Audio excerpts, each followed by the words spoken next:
Bismillah, assalamualaikum warahmatullahi wabarakatuh. Innalhamdulillah, nahmaduhu wa nasta'inuhu wa nastaghfiruh. Wa na'udzubillahi min syururi anfusina wa min sayyiati a'malina. May yahdihillahu fala mudhillalah wa may yudhlil fala hadiyalah.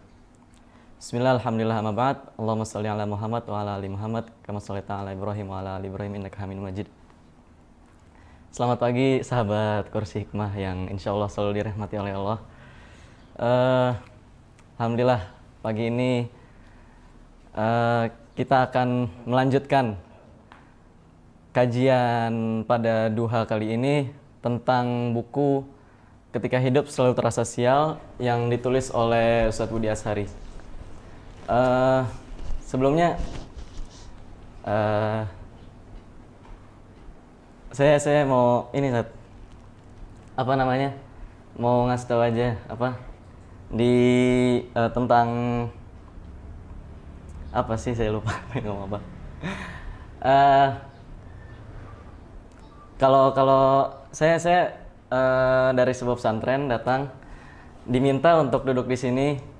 Sebelumnya beberapa teman saya sudah ada yang duduk di sini dan mereka masya Allah memiliki ilmu yang mumpuni, tapi saya agak bingung kenapa saya gitu dipilih di sini sebagai orang yang tidak mumpuni gitu dalam bidang ilmu. Jadi saya agak merasa aneh, tapi saya berterima kasih kepada Ustadz yang mungkin memilih saya, karena saya punya kesempatan, saya merasa terhormat bisa berdiskusi dengan Ustadz, Masya Allah. bisa berbicara dengan Ustadz, karena saya belum pernah punya waktu untuk bisa ngobrol bersama Ustadz selama ini mungkin. Alhamdulillah. Jawabannya berarti karena antum mumpuni berarti ya. Jadi sekali diskusi langsung disaksikan ribuan orang ini ya. Insya Allah. Jadi mengulang kita tentang materi sebelumnya yang dibawakan oleh teman kita. Di sini saya nggak apa-apa langsung ngeluarin pertanyaan-pertanyaan kita, Ustaz. Lanjut. Antum nanya boleh, ini boleh, terserah ya kan. Di dalam buku Ustadz itu kan terdapat, sebentar saya buka dulu. Pada halaman 18. Di situ Abu Hudzaifah bilang, ini kita mengulang yang sudah dibawakan minggu lalu, Ustaz. Siap. Abu Hudzaifah di situ bilang, seorang mengucapkan kata-kata yang di zaman Nabi dengan kata-kata itu telah menjadikan dirinya sebagai munafik, dan sungguh aku mendengarnya dari salah seorang di antara kalian dalam majelis ini 4 kali. Di situ Abu Hudzaifah bilang, padahal itu zaman Nabi, tapi ada orang yang ngomong di mana dia itu bisa menjadikan dirinya sebagai orang yang munafik. Tapi sekarang bisa kita lihat orang-orang mempublikasikan dosanya dengan berbangga diri bahwasannya dia adalah pelaku pendosa. Mungkin agak sangat diherankan, Zat, karena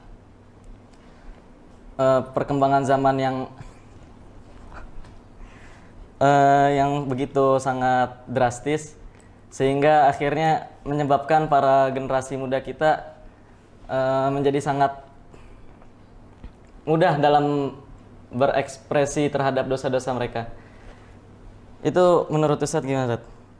Ya, bismillah, alhamdulillah, wassalatu wassalamu ala rasulillah wa ala alihi wa sahbihi wa la hawla wa la quwwata illa billah. Subhanaka la ilma lana illa ma 'allamtana innaka antal alimul hakim. Amma ba'd.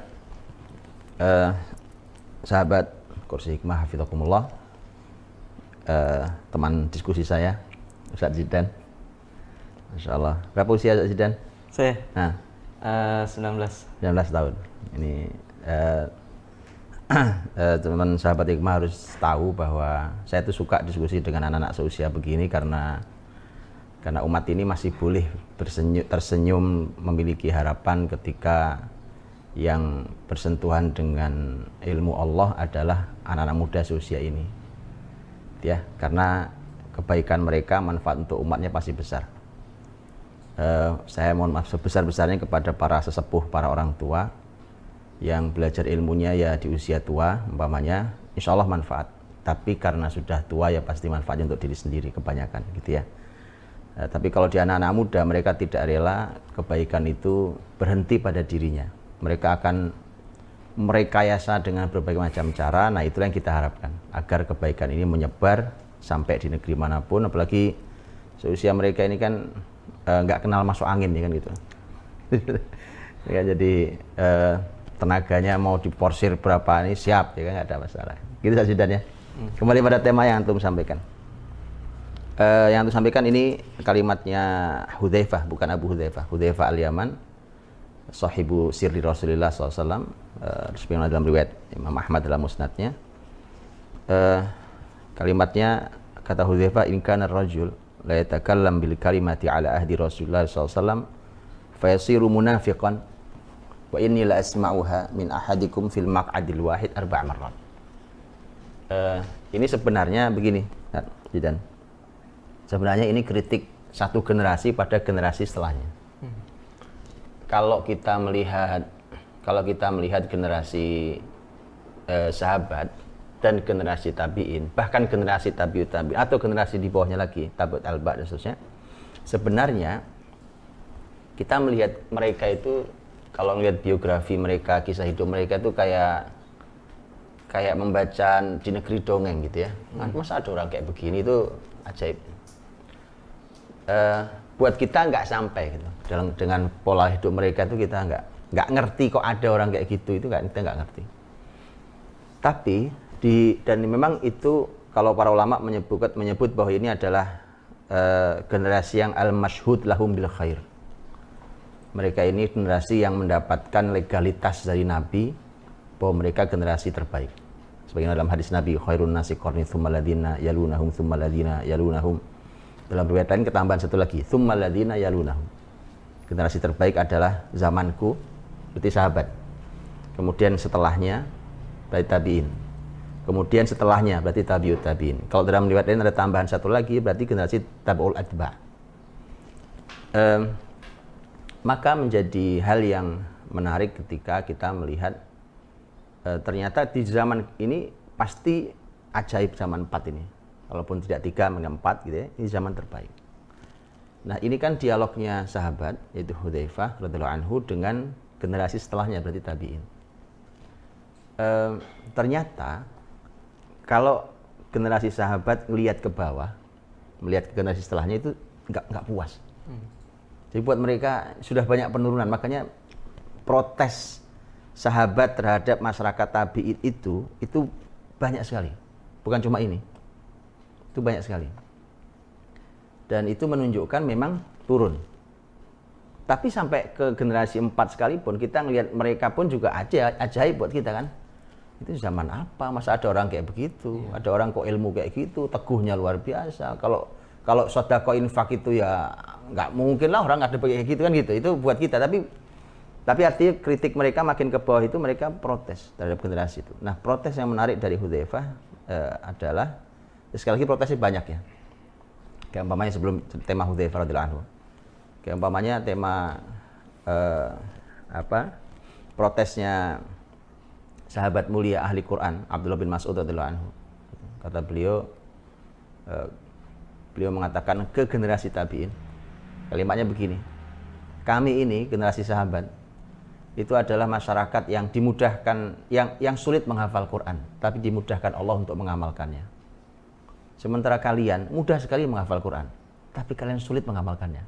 Nah gitu. Itu kritik-kritik sahabat yang artinya mengkritik generasi setelahnya, tapi masih generasi terbaik, gitu ya. Tapi ketika nyemplung dalam gitu ke mereka itu, mereka saling memberikan ya ini tawasi bil haq, ya kan, saling memberikan tausiah nasihat yang baik, yang dengan penuh kesabaran. Nah, khusus tentang tema Hudzaifah yang memang ini kita nukil tentang tema dosa. Bagaimana Hudzaifah radhiyallahu anhu mengkritik masih generasi baik sebenarnya, yang dulu menurut sahabat, dulu kami kalau ada yang mengucapkan begini, ini munafik nih orang. Jadi begitu bersihnya itu zaman itu ya. Kalau ada orang kok mengucap kalimat itu, ini pasti ini orang munafik nih. Tapi kata Hudzaifah, ini saya duduk di sini nih, satu majelis sudah 4 kali saya dengar kalimat itu. Nah, sayangnya tidak ada kalimatnya apa, saya juga belum ketemu. Ini 4 kali sudah saya dengar di sini, dan ini kalian anggap biasa. Ini sebenarnya teguran, nasihat bahwa jangan suka menyepelekan dosa. Jangan suka menyepelekan dosa. Di zaman terbaik dulu, zaman kami itu, yang begini-begini nggak ada. Gitu. Kan seperti Zidane lah ke junior-juniornya ya kan. Zaman kami nggak ada kayak gini. Atau kebalik nggak ya? Ya kan? Zaman kami nggak ada kayak begini nih. Zaman kami yang begini nih, wah ini udah dosa besar ini. Itu tawasi bil haq. Tapi semuanya adalah zaman terbaik. Gitu ya. Jadi intinya satu aja. Bahwa sebuah kesalahan yang sangat besar ketika sebuah generasi, apalagi generasi muda yang sesungguhnya adalah di pundaknya ada harapan umat, tapi dia meremehkan dosa. Intinya itu. Dia meremehkan dosa. Yang itu kalau ada orang-orang berilmu, orang-orang soleh itu kalau mendengar itu udah nggak ngerti, geleng-geleng aja itu.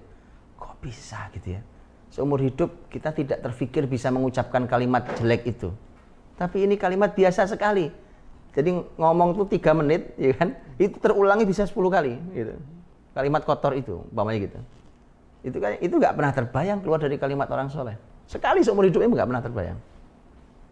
Itu contohnya. Dan itu perlu dibimbing, diarahkan agar tidak meremehkan dosa. Nah, gitu. Oke.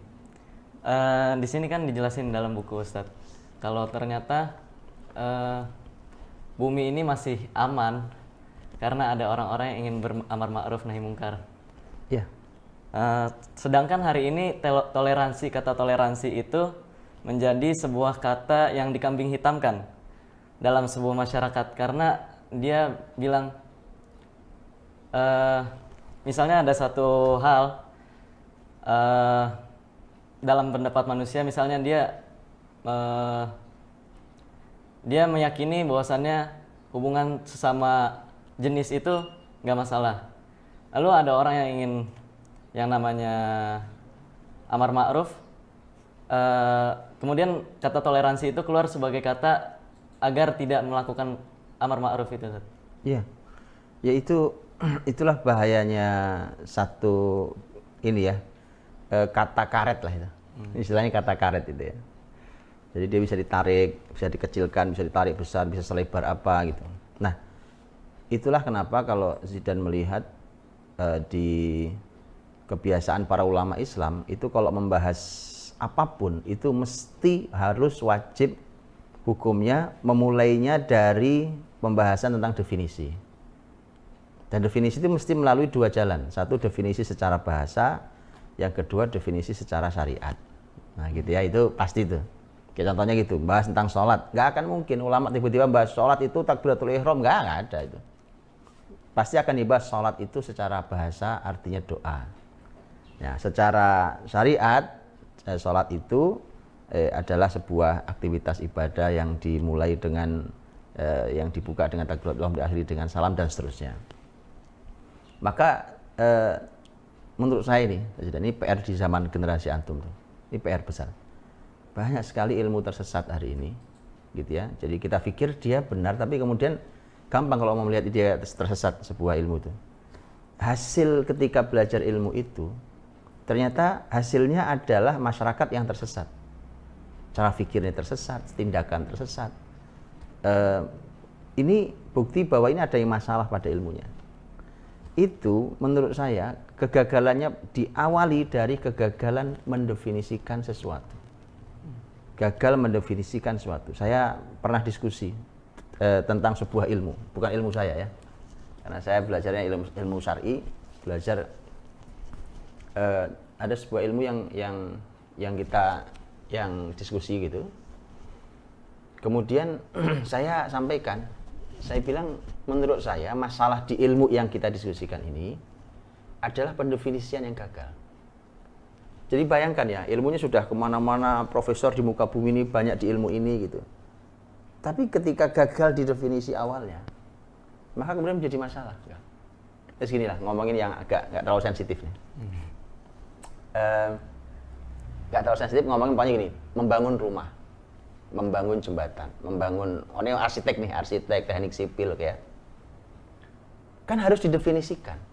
Kalau membangun satu areal perumahan, oke? Coba, kan harus dalam Islam harus didefinisikan dulu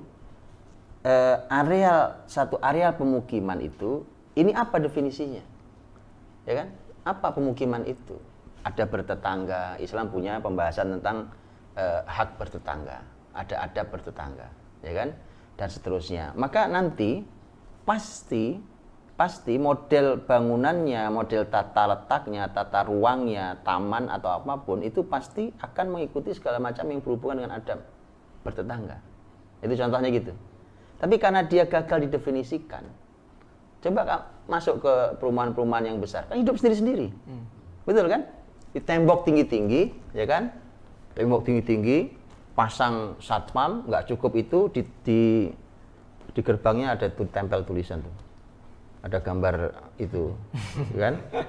Terus ditulisi awas gitu kan? Kan gitu kan? Jadi kemudian bagaimana gitu? Ya bisa lihat kan? Dan dia nggak kenal, tetangga sebelah nggak tahu dia. Itu gagal mendefinisikan pemukiman itu apa sih? Itu, paham ya? Dan itu dipelajari. Akhirnya kemudian jadilah model-model begitu. Apalagi konsep, umpamanya konsep apartemen. Apartemen ini pintu sebelah, ini pintu lagi. Enggak saling kenal. Ya kan? Dan itu gagal dalam mendefinisikan sebuah pemukiman, perumahan. Itu contoh. Jadi gagal dalam mendefinisikan apa sih rumah itu? Pemukiman sampai contohnya gini. Ulama Islam tuh sampai memiliki satu konsep luar biasa. Dan itu salah satunya diambil dari ayat di dalam surat At-Tahrim itu. Ya wa daraballahu mathalan alladziina aamanu imra'ata fir'aun idz qalat rabbi ibnili 'indaka baitan fil jannah. Ketika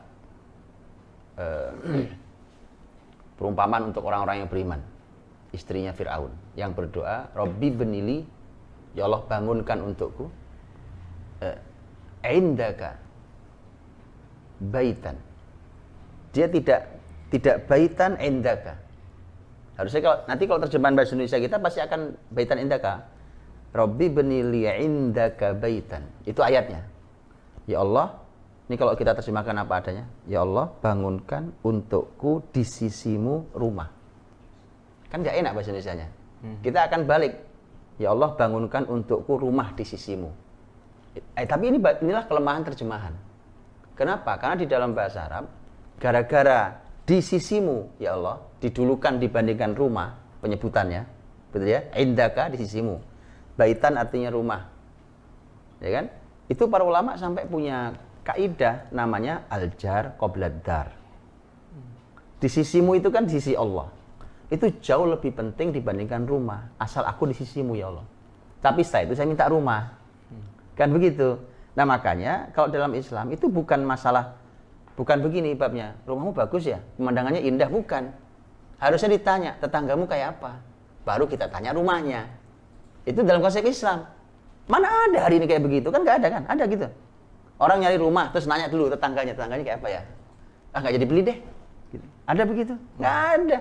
Itu karena kita gagal mendefinisikan sesuatu. Paham ya? Itu rumah itu harus al-jar qoblad dar. Tetanggamu sebelum rumahmu. Dicek tetangga baru cek rumah. Itu contoh. Nah, kembali pada tadi itu, tanyaan tadi itu ya, ini muter-muter agak jauh ini kan. Karena kalau sama Zidan itu sahabat muter-muter dulu jauh gitu. Ini karena seorang filosof besar gitu aja. Filosof besar harus muter-muter dulu ya kan. Jadi tadi apa pertanyaannya tadi apa? Pertanyaannya tadi akhirnya hari ini toleransi kan? Toleransi iya. menjadi Itu gagal mendefinisikan toleransi. Itu. Toleransi itu apa? Makanya saya sering sampaikan di dalam ceramah saya, Ustaz Zidan. Saya bilang kan gini, kalau Anda mau bicara toleransi, saya bilang, jangan ajari kami. Muslimin itu bangsa paling toleran di sepanjang sejarahnya sampai hari ini. Ginilah gampang. Indonesia nih berapa persen Muslim? Ya kan? 80% lebih. Oke, 80% lebih Muslim di Indonesia. Itu kalau kejadian di tempat lain bahwa yang 80% lebih itu bukan Muslim dan Muslim minoritas, kan kita sudah lihat bagaimana saudara-saudara Muslim kita menjadi bangsa yang dizolimi, ditindas, bahkan sekedar untuk bisa berharap bisa melihat matahari esok pagi aja sulit. Gitu kan? Jadi itu kenyataan di mana-mana. Tapi coba Gimana kalau muslim di Indonesia sekarang saya provokasi untuk kita serbu yang non muslim? Ini jahat nih saya, ya kan? Tapi kan tidak mungkin. Kenapa? Kami bangsa toleran. Gak mungkin, mustahil. Kenapa? Muslim itu dimanapun toleran. Non muslim nyaman hidup di sini. Ya kan? Bahkan mereka memiliki segala macam hal. Cuma kalau sudah dikasih tempat nyaman, tahu diri. Ini tempat ada tuan rumah, ya kan? Kalau tuan rumah itu ada adab, ya kan? Begitu. Kalau songong nih orang bilang ya songong ya nunggu waktu aja kita ini, ya kan? Ini sih bukan ngancem, cuma ngasih tahu. Ya kan? Jadi gagal gini loh, toleran. Ini bukan kalimat, ini Rasul nih, Rasul. Rasul masuk Madinah. Ya kan? Bertetangga dengan Yahudi. Nabi bertetangga apa tidak? Iya. Bertetangga. Siap. Gak ada masalah. Kita buat aja kesepakatan. Gimana enaknya nih? Jaga kota bersama, bla bla bla segala macam. Oke. Tapi ketika tuan rumahnya muslim di situ, di daerah itu. Ketika mereka bertindak kurang ajar, ada tuan rumah di sini. Maka ditendanglah mereka sama Nabi. Itu. Tapi kalau sepanjang Anda tidak macam-macam, kita siap untuk hidup. Nah, itu namanya toleransi. Mungkin kita perlu menambahi kata kali ya. Jadi namanya toleransi yang berwibawa. Siap. Jadi supaya tidak tadi bahwa orang berbuat dosa kemudian atas nama ya Anda toleransi dong sama kita, ya kan? Iya. Ini kan juga hak asasi manusia, ya, segala macam, ya kan? Kan itu kan sama saja dengan begini. Ini contohnya, ini kan dosa nih contohnya. Ini kan dosa, kita contohkan dosa lain. Umpamanya ada anak kecil tuh di jalan gitu ya. Jalan tiba-tiba ada orang gede gagah pukulin tuh anak kecil, buang anak kecil. Anggaplah kesalahan dia apa gitu ya. Tapi dihajar di tengah jalan kemudian kita nggak mungkin nggak nolong. Betul ya? Kemudian ketika kita tolong, kemudian dia bilang, ini Anda punya toleransi dong, nih hak saya sebagai manusia loh. Nggak masuk tuh? Nggak masuk. Gitu, itu contohnya. Makanya ini gagal dalam mendefinisikan toleransi. Ngomong-ngomong tentang, kembali ke buku ini, ngomong-ngomong tentang sial, Zat, kesialan. Kadang ada orang yang merasa sial itu karena mohon maaf saya, karena pelaku agama. Gimana tuh? Wah, ini berat ini kritiknya nih. Ya ini kritiknya nih. Ya kan sebenarnya kan filosof begini. Lanjut. Karena gini, saya pernah, emang saya agak nyeleneh afwan Zat orangnya. Saya tahu. Makanya kenapa saya pilih. saya pernah terbesit dalam pikiran saya. Ada yang namanya kalau di agama kita namanya kan jihad, betul? Nah. Kalau mungkin di agama lain ada namanya perang salib mungkin atau apapun itu. Perang suci lah. Ya, perang suci. Akhirnya ketika kedua umat itu saling berseteruan dan akhirnya menyebabkan yang namanya korban. Ada orang-orang yang nggak ikut dalam perang bisa terkena jadi korban. Itu akhirnya dalam stigma orang tersebut ternyata kan penyebab perperangan mereka itu karena agama saya adalah yang hak gitu misalnya. Saling mengatasnamakan agama, saling mengatasnamakan Tuhan. Akhirnya orang yang terkena dampak itu merasa bahwasannya kalau ternyata perperangan ini disebabkan karena agama, kenapa lebih baik nggak ada agama aja gitu. Salah satu contohnya kan Karl Marx itu. Iya. Karena korban dia kan. Iya betul. Jadi gini kan, yang pertama adalah mereka yang anggap kemudian ateis, atau hari ini ada istilah lagi model baru agnostik, gitu ya. Jadi percaya Tuhan tapi saya nggak perlu agama. Iya gitu. Betul. Belum lama kemarin beberapa waktu yang lalu tuh, itu sampai ditertawakan oleh dunia lah, gitu ya. Ada tokoh ateis besar, saya lupa namanya, orang Eropa kah kalau nggak salah, orang Amerika, tokoh ateis besar yang pokoknya dikenal sebagai tokoh besar, jadi bukan sembarang orang biasa, atau tokoh besar di ateis. Orang ateis itu kasihan, tiba-tiba dia mengupload gambar foto, yang foto itu adalah patung yang ada di di salah satu pembahasan Mesir. Ya, ada di wilayah piramid itulah ya. Piramid itu ada patung yang dinaikkan gitu. Tiba-tiba bunyi statusnya begini. Dibilang pokoknya dia mengagumi patung itu, ini patung indah sekali dan tiba-tiba saya merasa punya agama. Kan jadi ditertawakan dunia. Dia tolak agamanya sendiri dulu. Apalagi Islam ya kan, dia tolak Islam gitu. Kemudian tiba-tiba dia mengagumi patung dan dia bilang merasa punya agama. Itu benda ditemukan patung nggak ada artinya gitu. Dan ya jadi kemudian nah itulah. Jadi orang ateis itu sebenarnya bingung. Jadi justru karena kebingungan itu. Nah, ini yang perlu dijawab dengan baik oleh generasi muda Islam. Kalau bahwa orang harus klaim bahwa dia benar, itu harus begitu. Hidup itu kan tidak mungkin ya semuanya baik-baik. Nggak mungkin. Nggak mungkin. Hidup semua baik-baik itu nggak mungkin. Kenapa? Di kita ada maling. Ada maling tidak? Ada. Orang berzina ada apa tidak? Ada. Orang mabuk ada tidak? Ada. Orang korupsi ada tidak? Ada. Jadi nggak mungkin baik-baik semua. Jadi artinya tidak mungkin kita ini baik-baik semua. Jadi kalau kita nggak apa-apa lah, sudahlah semua kan baik-baik aja. Nggak mungkin. Pasti kita harus memilih. Ketika kita harus memilih, maka kita akan memilih yang terbaik dan terbenar. Gitu kan? Nah, ketika kita memilih itu, nah ketika ada orang mengklaim, saya paling benar, saya paling baik. Yang paling penting satu, buktikan. Nah, Islam sudah mampu membuktikan. Umpamanya tentang tema jihad. Tunjukkan ke kita, gitu kan? Kalau babnya adalah jihad membunuh, ya jihad harus membunuh. Kalau tidur namanya bukan jihad, ya kan? Itu namanya mimpi jihad, gitu. Ya kan? Kalau kok makan-makan namanya kuliner, bukan jihad. Kalau jihad itu pasti membunuh atau dibunuh, kan begitu. Tapi yang paling penting adalah inilah indahnya adab, indahnya akhlak. Islam itu Rasul itu masih bicara adab. Dan itu masuk di dalam bab aturan dalam bab fikih jihad, ya kan? Yang itu membuat masyarakat Muslim itu kalau perang punya adab. Jadi kalau ada ngaku Muslim kemudian jihadnya tidak pakai adab itu nggak benar. Nah jihad itu punya adab. Kau coba bayangkan, Nabi sudah sampai berpesan itu, jangan bunuh anak kecil, jangan bunuh perempuan, jangan bunuh rahib yang lagi ibadah di tempat ibadahnya coba. Karena biasanya kan penggeraknya mereka nih. Cuma ini ada rahib yang nggak ikut-ikutan. Jadi waktu dia perang malah dia wirid aja. Jangan bunuh dia. Kok begitu? Ini manusia semua. Jangan tebang pohon yang sedang berbuah. Tunjukkan ke saya di mana ada aturan militer kayak begitu.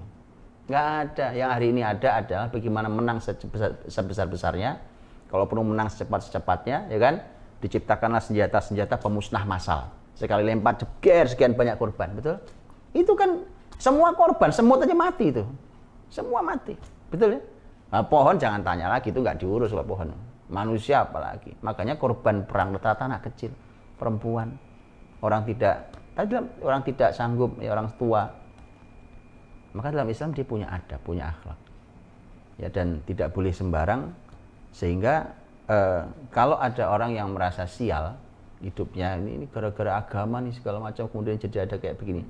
Itu ini kalau menurut saya memang dia salah, tetapi salah yang lebih besar adalah ketika generasi seusia dia yang mengerti Islam tidak mampu menjelaskan kepada dia tentang indahnya Islam. Itu tugasmu itu. Kan begitu, ya kan? Itu tugasnya itu. Tugasnya untuk menjelaskan di usia yang semisal itu lebih masuk kalau dialog, ya kan? Tentang tadi betapa indahnya Islam, betapa luar biasa Islam. Oh iya, saya ingat satu lagi. Hal yang luar biasa menurut saya ini penjelasan yang terindah yang pernah saya dengar tentang kata toleransi. Tadi toleransi itu.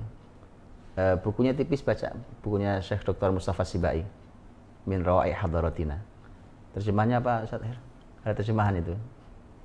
Teman-teman ada poin tentang iya peradaban kami. Nah, pesona peradaban kami itu menurut saya bukunya tipis, tapi menurut saya ketika beliau menjelaskan tentang toleransi, beliau mampu mengungkap indahnya Islam ketika bicara toleransi. Nah itu kita perlu orang kayak begitu. Min rawa'i hadaratina. Gitu Ustaz. Jadi antum punya PR tadi, PR pertama harus mendefinisikan ulang banyak ilmu, PR kedua harus mampu memunculkan Islam dengan semua keindahannya. PR-nya 2 sudah, ingat-ingat tuh. Terus dikerjain ya kan. Masuk kita Ustaz ke pembahasan hari ini. Oh, ini belum masuk dari tadi? Belum, tadi kan ngulang kemarin. Ya begitu, filosofi ya. Ngulang minggu lalu. Siap, siap. Kita masuk ke cermin yang pertama Ustaz. Cermin apa nih? Di bukunya tulisannya cermin pertama, syirik penghancur generasi. Sebenarnya saya ngeliat Indonesia itu di buku yang Ustaz tulis, ternyata menurut saya Indonesia itu kayak kaum Quraisy dulu, Ustaz. Dia percaya Allah, dia percaya Tuhan, tapi ternyata dia syirik, dia menyekutukannya. Karena hari ini bahkan ada satu jokes gitu kan, kalau seandainya kita berperang sama negara lain, kita nggak perlu mengerahkan yang namanya rudal. Kita tinggal. Apa yang mau dikirim apa? Hah? Yang dikirim apa? Dukun. Santet. Iya. Cukup disantet. Itu karena saking merebaknya syirik di Indonesia itu sampai ada kalimat begitu keluar dari masyarakat. Itu sebagai seorang di sini kita sebagai seorang yang seorang thalib yang akan mungkin ditugaskan gitu untuk berdakwah kepada masyarakat, itu bagaimana Sat kira-kira? Iya, ini kan cermin pertama ya. Jadi cermin ini sebenarnya saya menyebutnya dengan cermin imani, ya kan? Cermin imani, dan cermin imani ini karena kita ingin melihat. Jadi setelah pembukaan yang kemarin itu kan kita ingin melihat ketika orang sudah bertanya gini, oke, saya mengalami banyak masalah hidup, oke ya. Pertanyaan saya, gitu kan, sebabnya apa secara spiritual? Nah ini saya berikan ada 13 cermin. Ya, cermin itu artinya ini ada cermin, ini imani tapi ya spiritual. Nah, kamu berdiri di situ, kemudian kamu analisa satu-satu, itu ada 13 cermin. Gitu. Kamu lihat di mana wajahmu tercorengnya, di mana gelapnya wajahmu. Nah, itu berarti penyebabnya itu. Nah, salah satu nomor satu yang paling besar dan paling berat kerusakan di muka bumi ini, penyebab terbesar adalah cermin satu, yaitu kemusyrikan. Karena itu dosa terbesar. Itu nyata bahwa, ini bukti ya, nyata. Karena Nabi SAW menyampaikan mengurutkan dosa kan. Dosa itu ada dosa kecil, ada dosa besar. Paham ya? Dosa besar itu juga masih ada urutannya. Di atas paling tinggi ada dosa terbesar. Nah, dosa terbesar itu kan ternyata kemusyrikan. Itu ternyata dosa-dosa ini berbanding lurus dengan kesialan hidup. Maka semakin besar sebuah dosa, maka semakin besar kesialan hidupnya. Kalau dia lakukan juga yang terbesar, maka dia akan mengalami kesialan hidup yang terbesar. Nah, itu yang harus dipahami. Nah, kalau dia melakukan dosanya kecil, ya kesialannya mungkin kecil. Tapi kalau yang kecil terus ditumpuk jadi besar. Nah, itu masalah juga. Nah, maka tadi tentang Indonesia, tentang kemusyrikan, negeri yang beragam. Alhamdulillah juga banyak para ahli ilmu, para kiai, para tokoh yang juga punya kepedulian luar biasa tentang tema kemusyrikan, kan? Hanya saja memang ini masyarakat timur, nyebutnya masyarakat timur. Masyarakat timur itu lebih dikuasai rasa daripada logika, itu menurut analisanya ya. Tapi kalau masyarakat ke arah barat itu lebih dikuasai logika daripada rasa. Gitu. Di kita rasa itu sangat kuat, ya kan? Dulu saya punya teman orang Maroko itu, kalau itu ada teman saya orang Sunda, teman saya Maroko itu bilang gini, saya tuh nggak usah dia ngomong tuh, teman antum yang itu, nggak usah ngomong, itu saya ngeliat wajahnya aja penuh rasa. Wajah itu penuh dengan rasa gitu. Jadi itu orang timur kayak gitu ya kan. Nah, karena dia penuh rasa gitu ya, maka Tuhannya cenderung banyak. Nanti lihat India ya, lihat masyarakat India, banyak masyarakat di Indonesia, masyarakat di Bali kan, karena penuh rasa kayaknya di sini ada kekuatan spiritual yang kuat tinggi, wah ada Tuhannya nih. Nanti ini juga berarti ada Tuhannya juga gitu. Tapi lihat masyarakat Barat, mereka cenderung nggak mau bertuhan, ya kan? Yang yang mengekspor tadi itu ateisme, agnostisme itu kan mereka yang kesini, yang ngirim ke sini. Jadi itu yang terjadi. Nah, dalam Islam, nah gitu, di dalam Islam punya pembahasan qul huwallahu ahad. ya kan? Bahkan wirid kita itu la ilaha illallah wahdahu la syarikalah. La syarikalah, dia wahdah, dia Allah yang maha satu, la syarikalah, tidak ada sekutu sama sekali. Dalam Islam jelas, Islam itu mengatakan Rabb, Allah, Tuhan itu satu.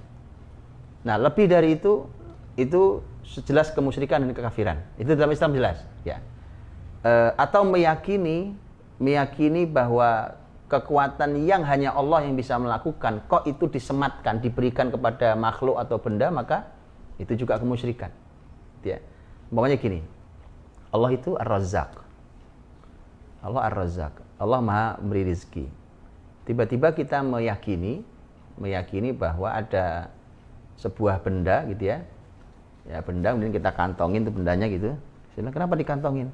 Ini melancarkan rezeki saya. Nah, gitu ya, atau ditempel di rumah kita, ini melancarkan rezeki ke rumah ini. Umpamanya. Ketika kita tahu di dalam Islam bahwa yang ditempel itu bukan yang memberi rezeki, maka itu bisa jatuh pada penyebab kemusyrikan. Bisa mengantarkan jadi penyebab kemusyrikan. Itu bahayanya. Nah, untuk itulah maka dampak buruk kemusyrikan ini yang harus dihati-hati karena dampaknya paling besar. Dampaknya paling besar dalam kehidupan kita. Kerusakan segala macam itu penyebabnya adalah kemusyrikan, dan di Indonesia memang masih punya PR cukup lumayan besar tentang tema kemusyrikan ini, sehingga kalau ada berbagai macam hal, musibah segala macam itu salah satu yang dikoreksi ini tema kemusyrikan, baik itu di level negara, kota, ya kan, atau di keluarga dan pribadi-pribadi. Nah, itu tolong dicek dulu keyakinannya, karena kemusyrikan itu pasti menimbulkan kesialan. Pasti itu, ya. Tapi masalahnya begini, Zidan. Masalahnya setan tuh pandai memainkan suasana. Itu. Jadi ini kalimatnya kalimat seorang ulama namanya Ikrimah namanya. Ikrimah tuh mengatakan begini. Dulu sebenarnya jin setan itu takut pada manusia. Tapi gara-gara manusia kalau lewat tempat kosong, dia ngomongnya begini, numpang lewat, ya kan? Yang yang jaga tempat ini, ya kan? Yang punya tempat ini numpang lewat. Gara-gara itulah kemudian setan malah berbalik. Tadinya dia takut, malah kemudian dia menakut-nakuti manusia supaya semakin takut dengan seperti itu. Nanti kalau sudah dia numpang lewat tadi itu, ya kan? Nanti setan akan gangguin sampai manusia tidak cukup hanya dengan numpang lewat, minta izin lewat, tetapi harus memberikan persembahan sesajen umpamanya. Nanti naik lagi terus begitu, semakin ditakuti, diganggu. Jadi itu kerjaan setan. Jin itu begitu, dia bisa menakuti. Tentu jin ada yang muslim juga ya. Ini yang jahat nih, setan nih. Jadi itu di kitab juga begitu. Kemusyrikan yang ada ketika itu dalam Islam nilainya itu kemusyrikan tuh, gitu kan. Terus bawahnya datang seorang ahli ilmu, ya kan. Kemudian dia mengatakan hilangkan kemusyrikan itu. Begitu dihilangkan, masyarakat musibah betul.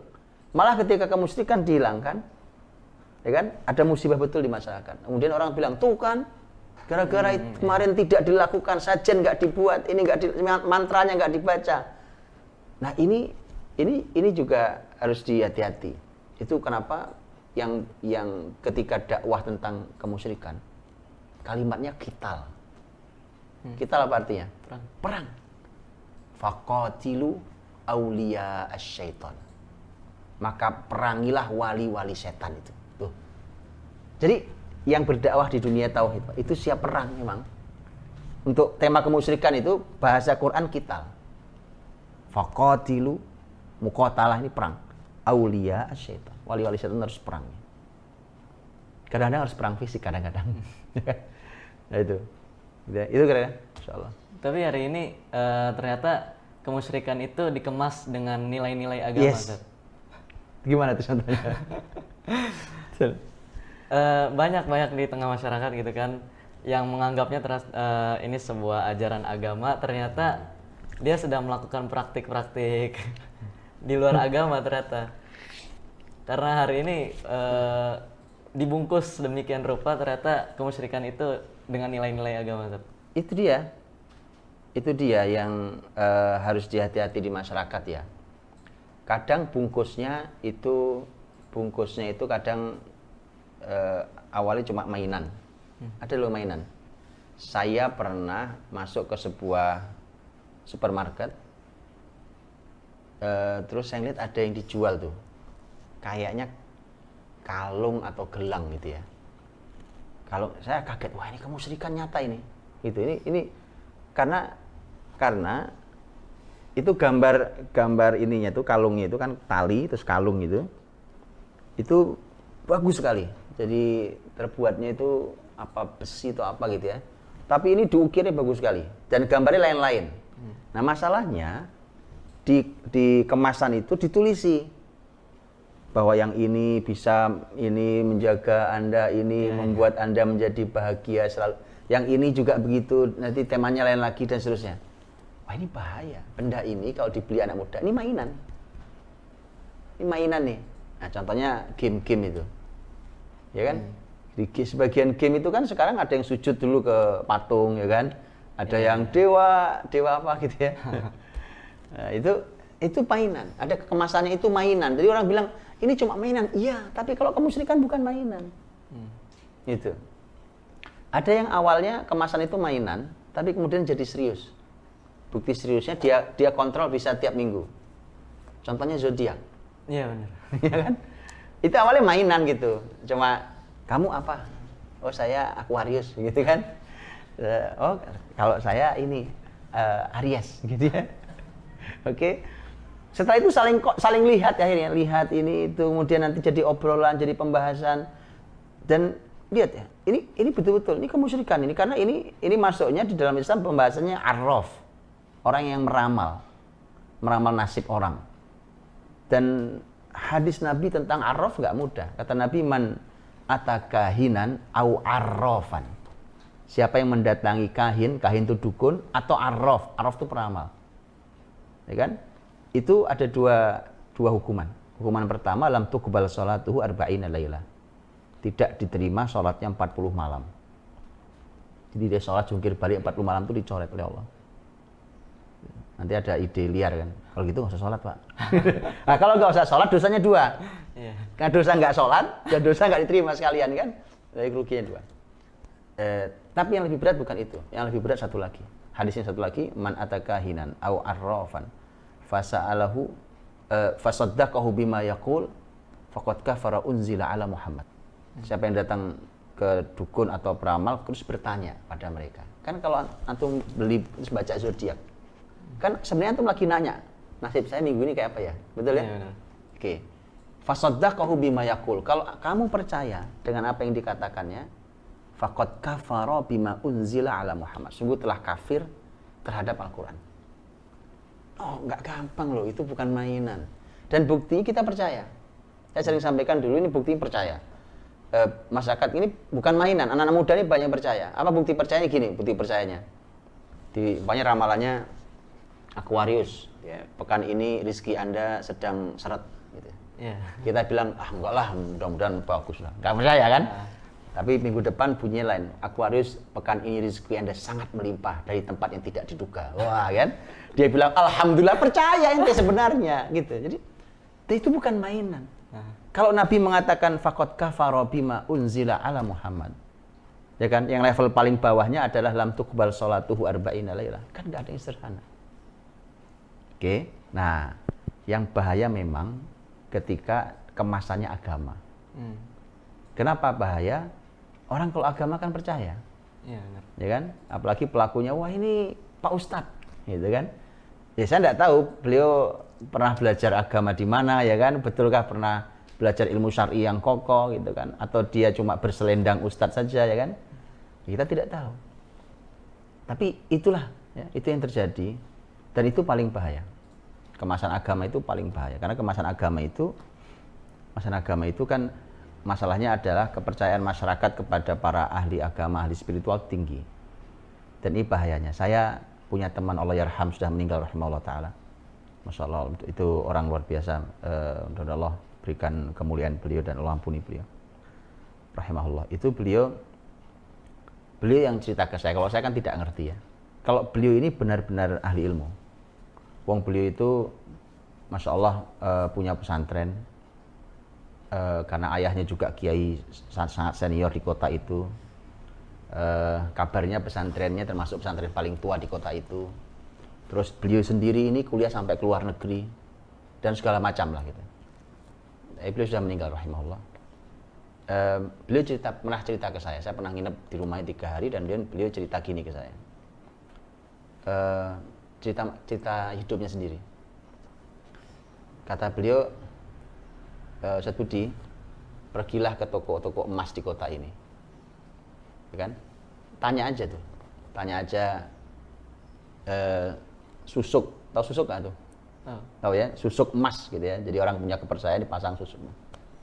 Itu pasti yang paling terkenal nama saya. Gitu. Tentara-tentara itu, Ustaz, kata beliau nih. Tentu ini yang beliau pernah lakukan ya, ini cerita beliau. Itu ada yang sebagian itu ketika mau tugas supaya kebal peluru datang ke saya kumpul di lapangan, kemudian saya lakukan ini bacaan apa segala macam, kemudian nanti mereka kebal. Terus beliau menarik, beliau mengatakan, saya suatu hari mempelajari kitab tauhid, kitab-kitab tentang tauhid. Disitulah saya mulai sadar bahwa ini salah.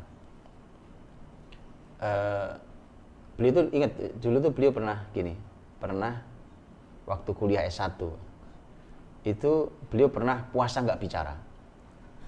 Puasa Maryam. Puasa tidak bicara itu. Kan mahasiswa kan harus ngomong lagi, gimana coba? Cuma karena dosennya kenal dengan beliau gitu, jadi biar itu lagi ini dia, lagi tirakat gitu ya. Pokoknya aneh-aneh. Nah, beliau mengatakan, saya itu Ustaz Budi punya wirid 9 Asmaul Husna. Itu wirid saya. Jadi 9 Asmaul. Disebutin, saya lupa ininya, Asmaul Husna, jadi 9. Ini saya wiridkan dari dulu sampai terakhir saya tobat.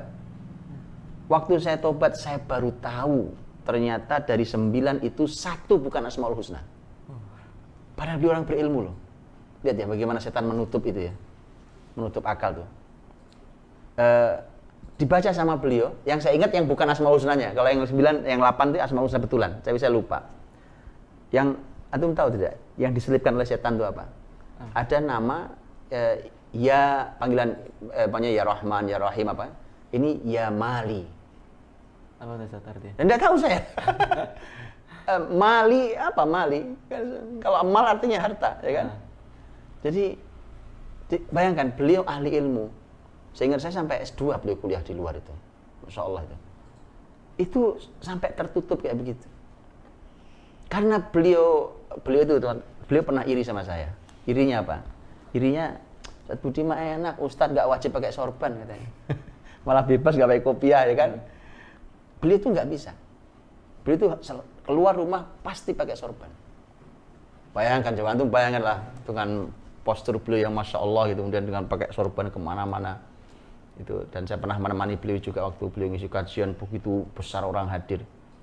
Bayangkan, kemudian beliau membawa praktek-praktek yang salah itu, praktek kemusyrikan itu. Nah, ketika beliau mengatakan saya taubat, maka setelah itu kemudian barulah beliau memperbaiki semua yang ada itu. Itu pertobatannya. Sekarang beliau sudah meninggal rahimahullah ta'ala rahmatan wasi'ah. Jadi gitu, itu bahayanya ketika dia dibungkus dengan agama. Nanti ada wirid-wiridnya dikit, ya kan, ada ayat-ayatnya dikit, ya kan. Dan seterusnya itu yang berbahaya. Wallahu a'lam bishawab. Jadi kita sebagai seorang muslim harus menambah ilmu. Pasti. Kita harus tahu kemusyrikan itu apa saja sih. Jenisnya apa saja sih, gitu. Itu kita harus tahu. Iya. Karena ini tadi kan langsung baca di situ kan ya, tulisan tentang kemusyrikan itu kan saya nukilkan banyak sekali pendapat para ulama atau kalimat para ulama kita yang menyampaikan bahwa kemusyrikan ini penyebab terbesar masalah. Ya kan? Penyebab terbesar kesialan hidup, betul ya? Betul. Nah, itu. Apa kalimat contohnya?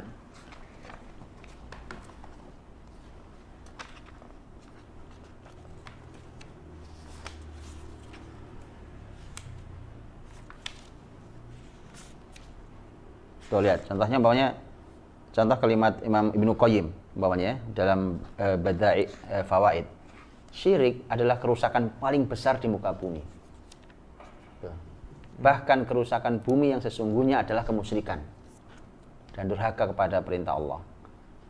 Kemudian Imam Atiyah juga berkata, dalam ayat dijelaskan bahwa jangan berbuat kemaksiatan di bumi, maka Allah akan menahan hujan dan menghancurkan ladang kalian karena kemaksiatan kalian sendiri. Jadi dosa apapun itu dampaknya bisa sangat ini kan, material kan, fisik, kemarin itu dibahas tuh. Jadi gara-gara kemusyrikan, kemudian kerusakan di daratan, di lautan, itu penyebab adalah kemusyrikan.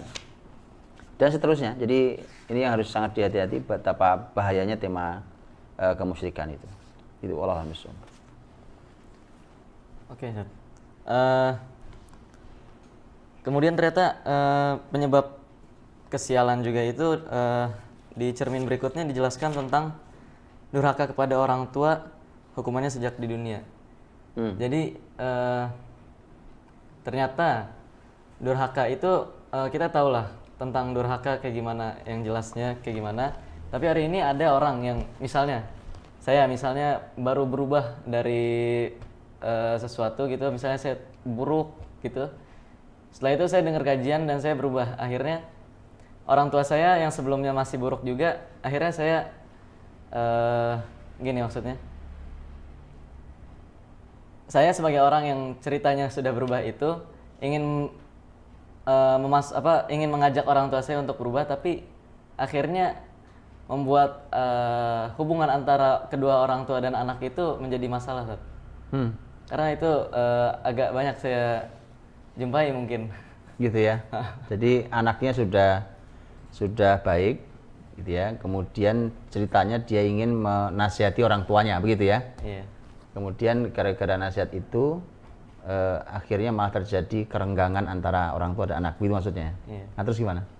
Iya, kadang-kadang ada bahkan yang sampai ternyata nggak mau lagi datang ke rumah orang tuanya. Ada lagi yang ternyata sampai membentak dan sebagainya.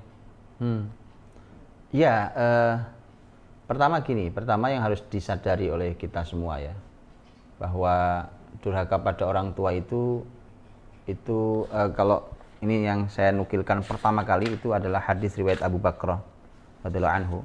Abu Bakrah bukan Abu Bakar lainnya, sahabat Abu Bakrah radhiyallahu anhu.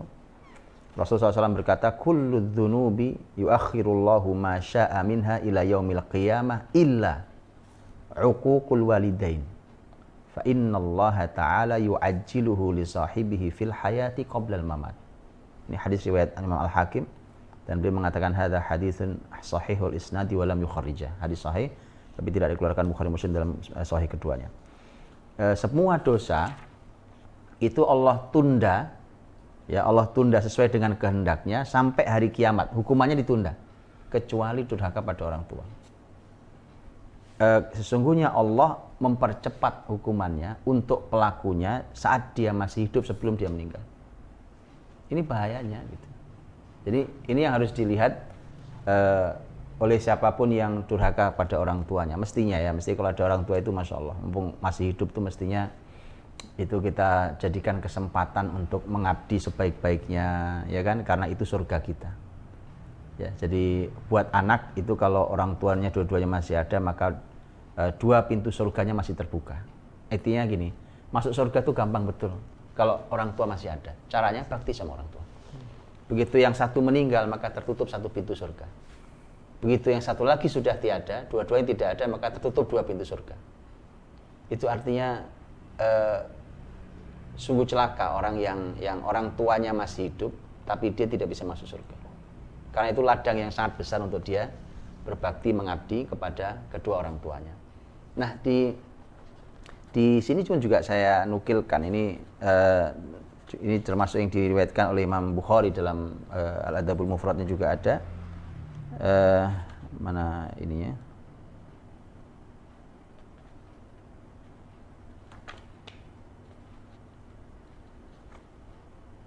Jadi di dalam kitab Al-Adabul Mufrad itu tentang adab. Itu Rasul Imam Bukhari membuat judul bab. Itu membuat judul bab di mana judul bab itu menarik, judul babnya bab bakti pada kedua orang tua walaupun mereka zalim. Oh ini hadis ini. Ini kalimatnya Abdullah bin Abbas radhiyallahu anhuma. Jadi Abdullah bin Abbas radhiyallahu anhuma membuat kalimat luar biasa, bagus banget ya. Ini di dalam Al-Adabul Mufrad, hadis nomor 7. Ini kalimat Abdullah bin Abbas, ma min muslimin lahu walidani muslimani. Tidaklah ada seorang muslim, tidak ada seseorang yang punya dua orang tua yang dua-duanya muslim, yusbihu ilaihima muhtasiban illa fatahalahullahu babaini ya'nil jannah. Kalau tiap pagi dia datangi kedua orang tuanya, kata pagi ini juga spesial. Spesial. Pagi ini, kenapa Abdullah bin Abbas milih kata pagi? Karena pagi itu spesial buat orang tua. Supaya kita tahu ya, pagi-pagi datang kedua orang tuanya, kemudian dia layani orang tua, mengharapkan pahala dari Allah. Kalau itu dilakukan, maka fatahalahullahu babaini ya'nil jannah. Allah membuka dua pintu surga untuknya. Wa in kana wahidan fawahidun. Kalau orang tuanya satu, yang dibuka Allah pintunya satu.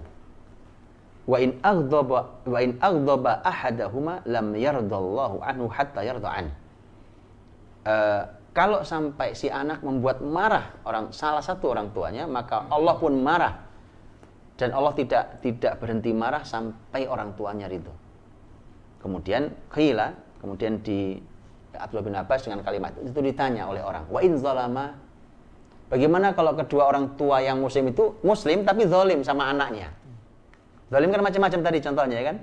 Ya, zalim itu macam-macam, didik gak benar, ya disia-siakan atau macam-macam lah, tidak diberikan haknya seorang anak. Kalimat Abdullah bin Abbas, wa in zalama. Ya, walaupun keduanya zalim, kalian tetap harus melakukan kebaikan ini.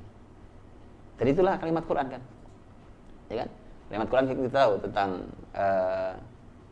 bahkan kalau kedua orang tua kita memaksa kita, ya kan, untuk berbuat kemusyrikan, dosa terbesar loh. Dan kemusyrikan, kita paksa untuk berbuat kemusyrikan. Maka kalimatnya jelas. Kalimatnya adalah fasahibhuma apa ayatnya? Apa kalimatnya? Wa in jahadaka ala an tusyrika bima laysa laka bihi ilm fala tuti'huma. Jangan taatnya pada perintah yang salah. Tapi wasahibuhuma fid dunya ma'rufa. Tapi kita bersahabat. Jadi indahnya Quran itu ada kalimat waqfid janahal dzulli minar rahmah. Jadi rendahkan sayap kebesaranmu. Ya kan, rendahkan sayapmu dengan penuh rasa kasih. Jadi suruh merendahkan sayapnya penuh rasa kasih. Di depan orang tua itu, keberhasilan anak itu jangan membuat dia tinggi hati. Sebesar siapapun kamu di luar sana, kalau di depan orang tua sayapmu diturunkan sayapnya. Diturunkan, kemudian tapi kemudian tambahi dengan penuh rahmat, penuh kasih. Itu salah satu perintah bakti. Tapi sekali waktu perintah bakti kayak tadi itu, wasahibhuma, bersahabatlah. Jadi kita sama orang tua itu harus bersahabat. Tahu sahabat ya? Teman-teman sahabat. Jadi ada waktunya kayak tadi, rendahkan sayapmu. Kemudian ada lagi bersahabat. Wasahibuhuma fid dunya ma'rufa. Kalau orang tuanya memaksa berbuat kemusyrikan, jangan taat tapi tetap harus baik pada kedua orang tuanya. Maka kalau tadi contoh kasus anak yang sudah baik, kemudian orang tuanya belum baik, anaknya menasihati orang tua dengan cara yang tidak tepat umpamanya, kemudian renggang, kan jadi salah. Akhirnya kan harapan anak bahwa orang tuanya bisa baik seperti dia kan menjadi gagal. Gara-garanya kemudian malah tadi pisah hubungan, tidak pernah mau ketemu lagi. Loh, Anda berarti gagal dong. Makanya saya minta untuk yang seperti itu untuk membaca dalam surat Maryam. Dalam surat Maryam ketika Allah Subhanahu wa taala berfirman tentang Nabi Ibrahim. Wadhkur fil kitabi Ibrahim, tentang Nabi Ibrahim alaihissalam. Nabi Ibrahim kan di surat Maryam itu menasehati ayahnya. Ayahnya bukan lagi pelaku kemusyrikan. Kalau pelaku kemusyrikan itu masyarakatnya. Ayahnya itu produsen kemusyrikan. Jadi dia produsen Tuhan. Jadi kan kalau orang musyrik kan cuma nyembah Tuhan patung tuh. Lah dia yang produksi Tuhan dia, kan gitu. Jadi produsen kemusyrikan bapaknya. Itu lihat Ibrahim alaihissalam tuh. Nasihatnya colong dibaca deh. Rangkaian kalimatnya Ibrahim alaihissalam. Ya, ketika Ibrahim berkata pada ayahnya, ya abadi, lima ta'budu ma la yasma'u wa la yubsiru wa la yughni 'anka syai'a. Wahai ayahku terkasih. Kalimatnya indah. Kan saya sering sampaikan, kenapa harusnya kan ya abi. Ya abi. Kenapa diganti menjadi tak di situ? ya abati. Nah, itu ada analisanya di para ahli tafsir. Karena Ibrahim alaihissalam ingin menunjukkan rasa sayangnya pada orang tua. Jadi harus penuh sayang. Bapaknya bukan lagi, mungkin kalau tadi ya saya tidak tahu ya, mungkin kalau yang tadi apakah betul orang tuanya sejahat, sezolim, semusyrik bapaknya Ibrahim kan mungkin juga tidak. Nah, separah itu saja Ibrahim itu sangat baik loh. Ya abati, wahai ayahku tersayang. Lima ta'budu ma la yasma'u wa la yubsiru wa la yughni 'anka syai'an. Mengapa si ayah menyembah sesuatu yang tidak bisa melihat? Ya kan? Tidak bisa mendengar dan tidak manfaat sama sekali. Pakai pertanyaan itu kan juga cara menghaluskan nasihat, betul ya? Ya. Mengapa ayah? Kan mengapa ya? Kan bisa saja saya bilang, itu Tuhannya ayah itu Tuhan apa itu nggak ada gunanya, buang aja. Itu kan lain bahasanya. Beda dengan ayah. Kenapa ayah? Betul? Pertanyaan itu juga menghaluskan nasihat. Pakai ya abati. Dan itu ayat itu terus ke bawah itu ya abati, ya abati, ya abati. Bahkan ada ayat yang di situ menjadi menarik. Ya abati. Inni akhafu ayyamassaka 'adzabun minar rahman. Fatakuna lisyaitani waliya. Wahai ayahku terkasih, aku tuh sebenarnya apa sih? Kenapa saya harus begini? Karena aku tuh takut kalau ayah itu tersentuh. Ya masak itu, ya mesti sentuh. Jadi bukan ayah nanti di neraka paling dasar, enggak gitu bahasanya. Ibrahim bahasanya an yamassaka, ya mesti kan. Coba ya azab lewat lagi itu kesentuh, tapi kan lumayan azab neraka. Bukan lumayan lagi. Ayyamassaka adzabun. Lihat kalimatnya halus sekali. Sudah ya abati, kemudian saya itu benar, saya takut. Apa yang saya takutkan? Ayah tersentuh azab. Tapi tidak pas kalimatnya kalau secara bahasa normal. Adzabun minar rahman. Ar-Rahman gak mungkin mengazab. Ar-Rahman artinya apa? Pengasih. Pengasih, maksud pengasih mengazab. Kalau mau tahu yang dilakukan Ar-Rahman, buka surat Ar-Rahman. Ya kan? Itu semua bicara tentang kenikmatan. Gitu. Hanya ada sedikit ayat tentang neraka. Bicara tentang, jadi Ar-Rahman enggak ngazab. Iya dong, ya kan? Tapi Ibrahim hanya ingin menunjukkan ya, ayah sebenarnya Tuhanku itu Maha Pengasih. Tapi dia juga bisa mengazab, ya kan? Makanya aku nasihatkan ini itu karena aku takut ayah diazab oleh Allah. Tapi Allah Maha Rahman kok. Lihat ya. Udah, singkat kata, nanti baca sendiri ya, itu kan panjang. Singkat kata, Ibrahim diusir. Sudah kalimat bagus-bagus, ditata dengan baik, penuh kesopanan, ya kan? Dan seterusnya. Akhirnya diusir Ibrahim, ya kan? Begitu Ibrahim diusir itu, kan kemudian ayahnya, kalau Ibrahim memanggilnya, wahai ayahku tersayang, ayahnya manggilnya bukan anakku tercinta, bukan, ya kan? Ya, araghibun anta an alihati ya Ibrahim, gitu. Nggak ada ya anak aku tersayang. Ibrahim, ya kan? Kamu benci sama Tuhanku? Wah, dibentak-bentak sama bapaknya, ya kan? Araghibun anta an alihati ya Ibrahim. La illam tantahi la arjumannak. Kamu kalau nggak berhenti, tak lempari kamu. Saya lempari kamu. Diancam, ya. Wahjurni maliya. Dah, pergi, tinggalkan saya. Ibrahim sudah diusir. Apa kalimatnya? Salamun alaik. Semoga keselamatan untuk ayah. Ya Allah, itu loh gitu ya. Jadi tolong kalau menasihati orang tua itu, ini contoh luar biasa. Buka surat Maryam. Nanti tolong ditadaburi semua katanya. Ibrahim masih sempat mengatakan salamun alaik. Selamatan untuk ayah. Lihat kalimatnya, astaghfirulaka rabbi innahu kana bi hafiya. Aku akan mohonkan ampun ayah pada Allah, pada Tuhanku. Karena Tuhanku itu peduli betul sama saya. Halus banget bukan? Gitulah kira-kira ya. Gitu yang benar nasihat orang tua mah, ya. Jadi walaupun kita kayaknya terkesima banget kayaknya. Memang begitu, Masya Allah, indah sekali. Walaupun itu hak gitu, nggak harus ngotot banget kita. Ini strategi. Jadi begini kan, kebenaran itu harus disampaikan dengan cara yang benar. Bukan cukup hanya kontennya benar, tapi cara menyampaikan pun harus benar. Karena kalau tidak, lihat kalimat yang penting juga, kalimat Rasulullah SAW. Khatibun nasa ala qadri uqulihim. Ajaklah manusia bicara sebatas akal mereka. Jadi kita harus tahu kita lagi bicara sama siapa, level masyarakat kayak apa, latar mereka apa. Illam turidu ayyukadzdzaballahu wa rasuluh. Kalau kamu tidak ingin Allah dan Rasulnya didustakan.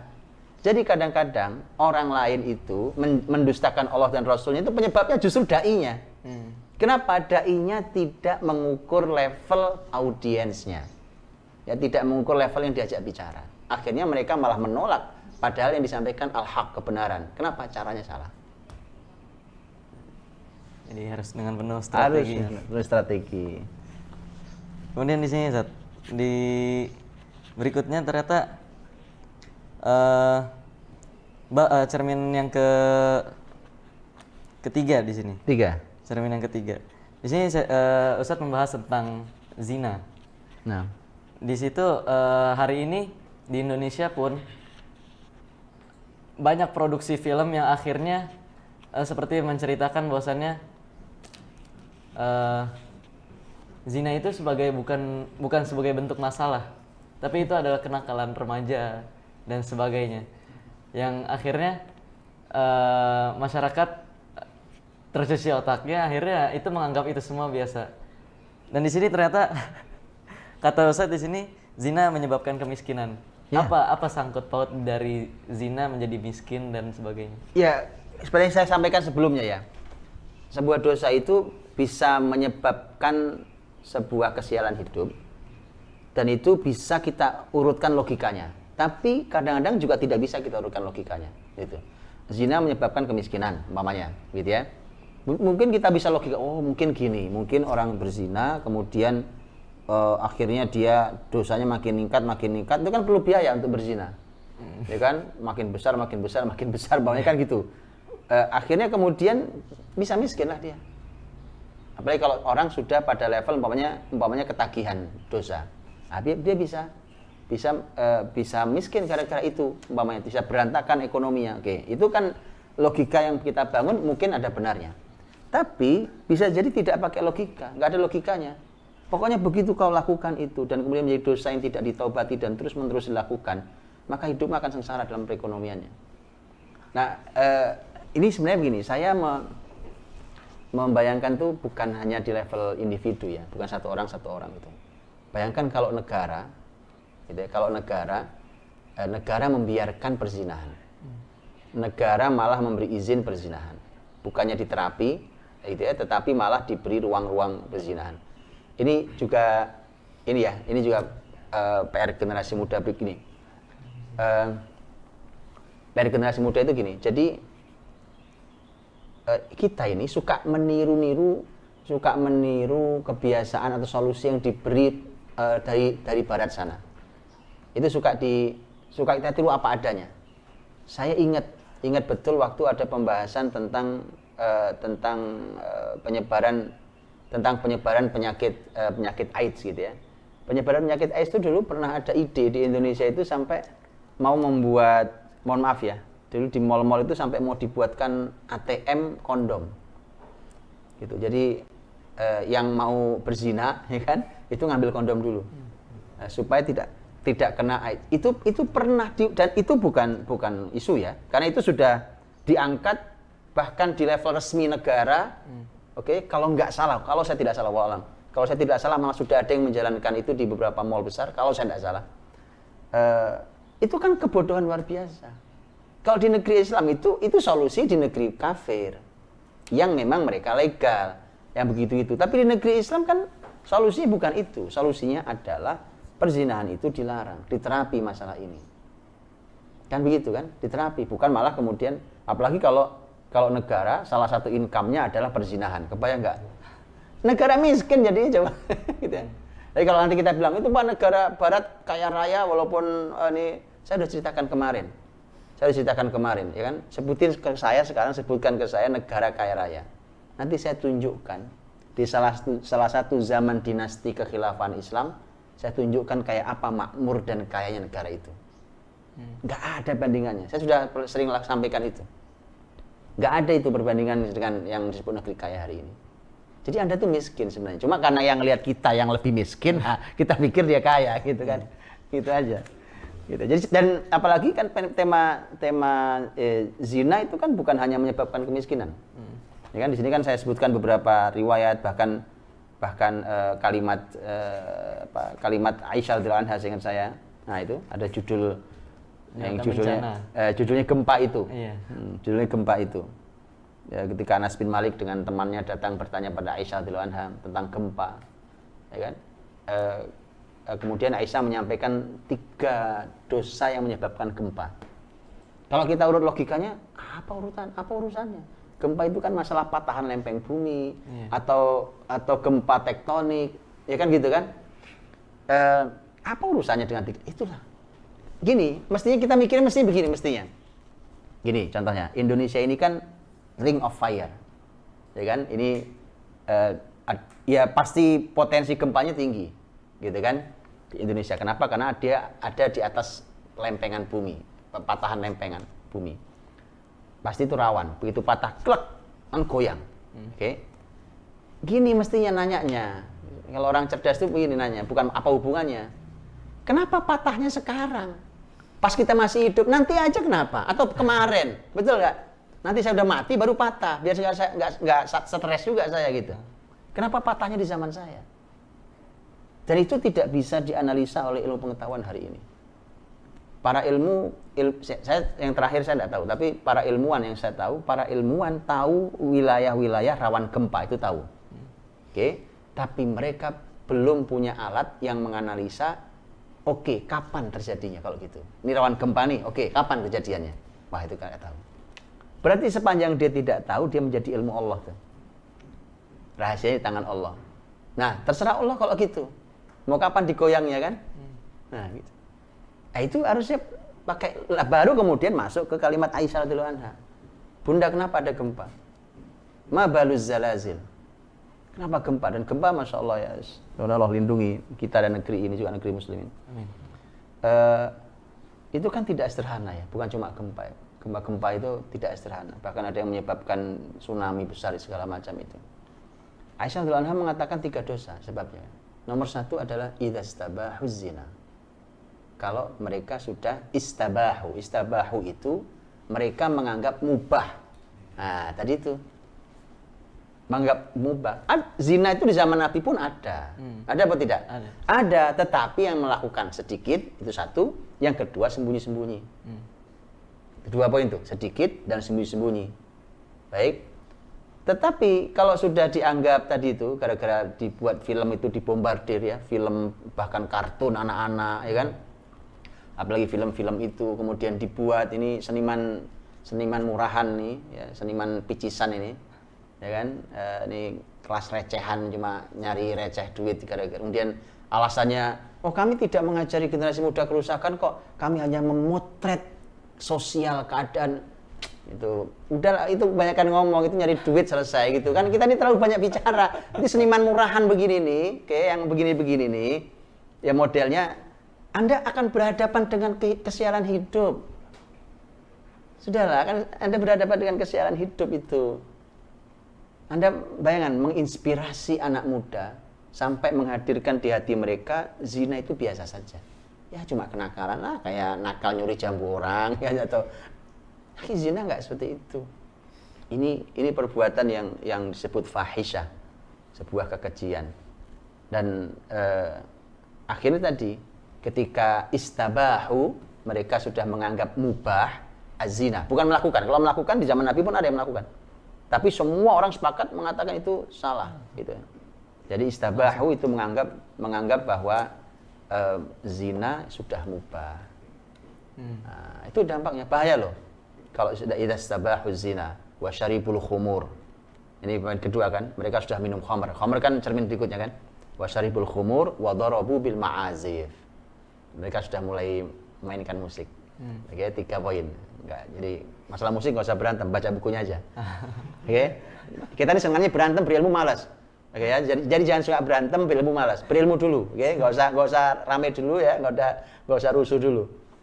Dan lagian bukan kalimat saya, kalimat Ummul Mukminin Aisyah radhiyallahu anha, istri Nabi, mau apa ya kan? Mau protes sama Ummul Mukminin Aisyah radhiyallahu anha, ya kan?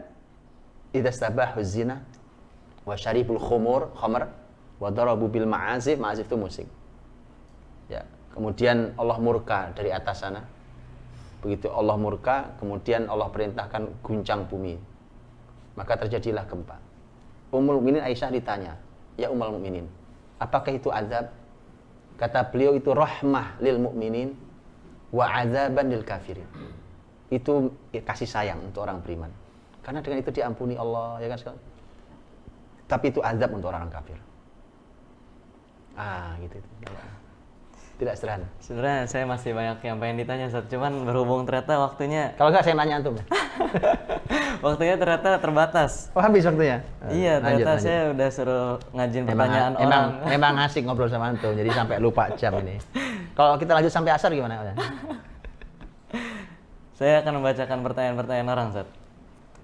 Yang pertama, Assalamualaikum warahmatullahi wabarakatuh. Waalaikumsalam warahmatullahi wabarakatuh. Berkaitan dengan hadis Rasulullah mengenai periode generasi umat terbaik, apakah kalimat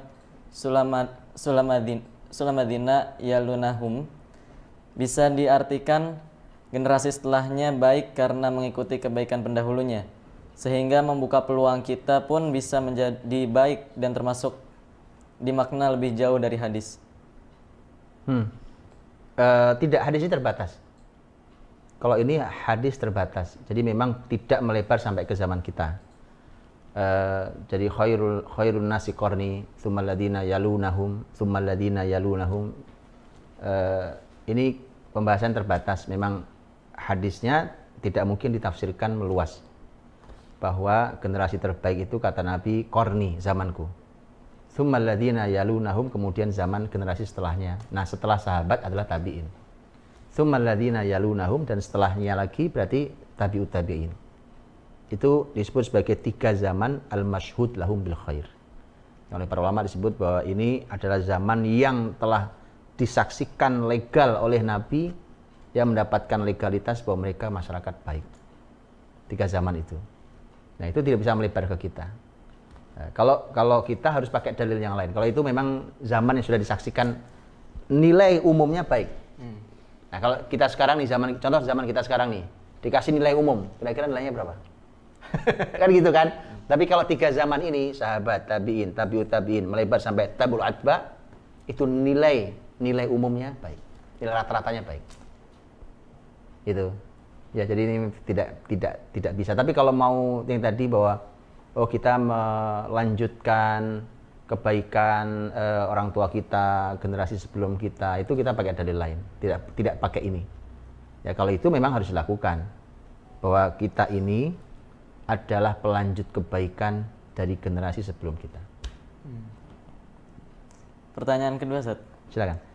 Assalamualaikum warahmatullahi wabarakatuh. Waalaikumsalam warahmatullahi wabarakatuh. Mohon pencerahannya dalam menyikapi pandemi saat ini agar kita tidak masuk dalam dosa musyrik kepada Allah. Pencerahannya, Ustaz. Belum cerah ini ya. Belum cerah ya. Ini pandemi penyakit lah hari ini yang COVID itu ya. Ini sebenarnya kalau bicara di publik ini saya agak khawatir, gitu ya. karena saya punya gaya sendiri dalam menyikapi, ya kan. Oke lah, kita bicara yang aman lah ya, yang aman. Bahwa kan begini loh, saya sudah pernah sampaikan di dalam salah satu kajian saya, COVID-19 ini, ya, sekarang udah COVID-21 ya. COVID-21. Itu tidak berat dibandingkan taun.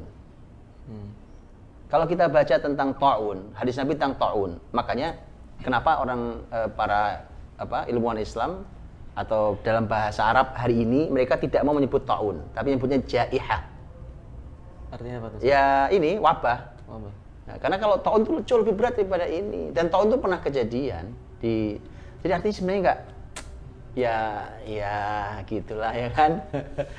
Gitu. Baru sepersekian. Ya contoh yang antum pernah pelajari itu kitabnya Imam Ibnu Hajar tentang taun, Badrul Ma'un fi Fadli Taun. Kan Imam Ibnu Hajar itu kehilangan 3 putri yang dicintainya di taun. 3-tiganya meninggal, bahkan putri yang paling besar lagi hamil meninggal itu. Ya kan, 3 putri Imam Ibnu Hajar meninggal. Tapi beliau ketika menulis kitab Badrul Ma'un tentang taun itu, kan nggak ada beliau menulis mengeluh, menyalahkan taun apa, nggak ada. Tapi menulis sebagai seorang ilmuwan Islam, mengarahkan umatnya segala macam tentang taun, malah bunyinya fi fadli taun. Tentang keutamaan taun. Coba kita nggak bisa begitu, cuma COVID-19 gini aja kemudian sudah waduh, bisa nggak sebesar taun dan korbannya 3 putri yang sangat dicintainya, bahkan ya salah satunya hamil, tapi beliau begitu nulis buku tentang keutamaan taun. Kebayang nggak itu? Kayak apa tuh imannya? Itu maksudnya. Jadi gitu, babnya memang masalah keimanan kita. Babnya keimanan kita. Ya kalau babnya adalah protokol kesehatan, ya silahkan diikuti ya kan. Para ahli kan sudah menyampaikan itulah. Tapi di dalam tema pembahasan yang tadi, musibah, seperti tadi contohnya ketika pembahasan gempa tadi. Kalau anggap sampai ada orang beriman itu meninggal gara-gara musibah, gara-gara gempa. Kalimat Ummul Mukminin Aisyah radhiyallahu anha jelas kalimatnya. Ini adalah rahmat bagi orang beriman. Tapi ini azab bagi orang kafir. Begitu. Jadi kalau ada umpamanya qadarullah kok ada orang meninggal gara-gara Covid, maka itu rahmat bagi mereka. Gitu. Tapi itu azab betul bagi orang fajir dan kafir, itu azab betul itu. Tapi buat orang beriman itu adalah rahmat dari Allah. Karena kita tahu seorang muslim hatta syaukah yushakuha. Duri nusuk saja Allah ampuni. Apalagi sampai Covid gitu ya. Nah itu insya Allah gitu. Jadi tergantung kita menyikapinya. Betul, tapi jangan sampai tadi jangan menjadi pelaku kemusyrikan apa segala macam yang jangan-jangan memang kita ini nanti malah termasuk kategori orang-orang yang bukan mendapat rahmat itu nanti. Nah. Pertanyaan terakhir, Ustaz. Baik. Assalamualaikum. Semoga Ustadz senantiasa diridhoi oleh Allah. Amin amin barakallahu fiik. Afwan, mau bertanya Ustadz, apakah membuat orang tua rindu kepada kita termasuk zalim kepada orang tua? Dan bagaimana jika kita tidak bisa menemui orang tua kita karena pandemi? Ini ceritanya mau pulang kampung ceritanya ya kan? Karena mungkin larangan mudik. Iya, larangan mudik. Ya nanti kita sampaikan ke Pak Presiden lah ya kan. Kita tanya ke Pak Presiden, ini wargamu pada nanya ya kan. Jangan-jangan bakti kami masalah ini gitu kan. Bakti orang tua ini, jangan-jangan kami dosa ini ya kan. Karena membuat mereka rindu dan menangis, kami nggak bisa kumpul lebaran gitu kan. Jadi yang zalim siapa tuh? Yang zalim siapa? Yang zalim siapa? Begini teman-teman rahmati Allah, membuat orang tua menangis itu tidak boleh. Ya, juga saya cantumkan hadisnya ya. Bahkan untuk saat itu sebenarnya kepergian sang anak waktu itu datang ke Nabi SAW ingin ikut jihad bersama Nabi. Kan mulia sekali berarti kan, ingin ikut jihad bersama Nabi. Tapi waktu pergi, orang tuanya itu nggak ridho. Jadi orang tuanya itu nangis. Begitu datang ke Nabi, Nabi itu bertanya, kamu punya orang tua enggak? Punya ya Rasulullah. Bagaimana kau tinggalkan keduanya? Waktu kamu pamit mau jihad itu kau tinggalkan dalam keadaan apa? Beliau menangis.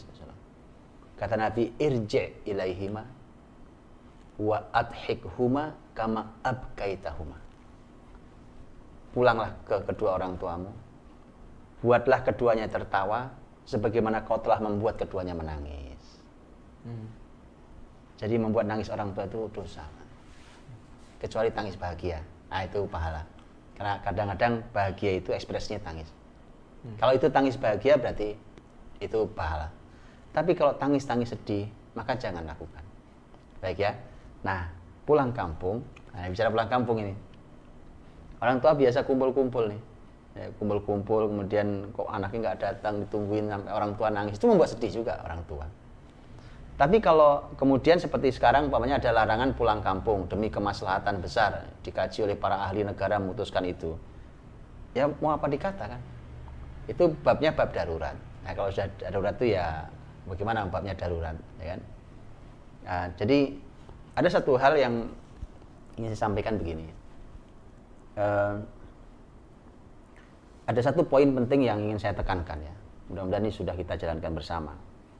Mestinya kita ketika berbakti pada orang tua itu tidak menunggu saat lebaran. Ya. Bakti orang tua itu tiap hari. Bahkan kalau kalimat Ibnu Abbas setiap pagi. Nah, luar biasa ajaibnya adalah hari ini Allah berikan pada kita alat komunikasi. Ya kan? Alat komunikasi. Jadi walau secara fisik berjauhan, tiap pagi bisa nelpon, tiap pagi bisa video call, tiap pagi minimal bisa kirim message pesan ke orang tua.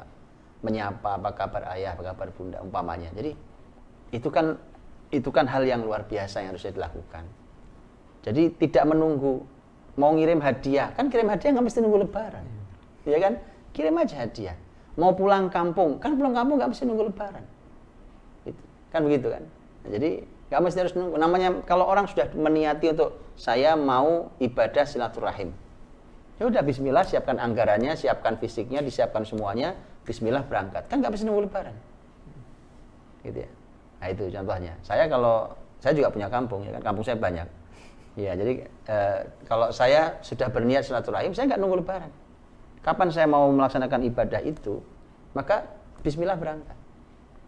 Jadi nggak harus nunggu lebaran, gitu ya. Nah, kalaupun ada budaya kumpul, karena ini sudah budaya besar, keluarga besar, ya kan, ya nggak apa-apa juga.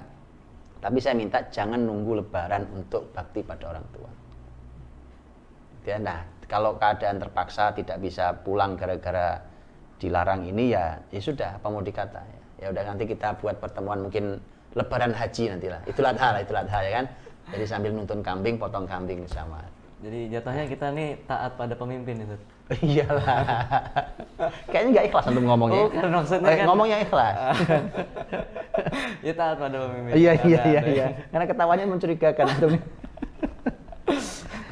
Ya mungkin semoga pertanyaan-pertanyaan yang antum serahkan tadi bisa terjawab dengan sangat memuaskan, dan semoga nama dari kursi hikmah ini benar-benar memberikan kita semua hikmah kepada siapapun pendengar dan maupun yang di sini, dan semoga Allah merahmati kita semua. Amin ya Rabbi.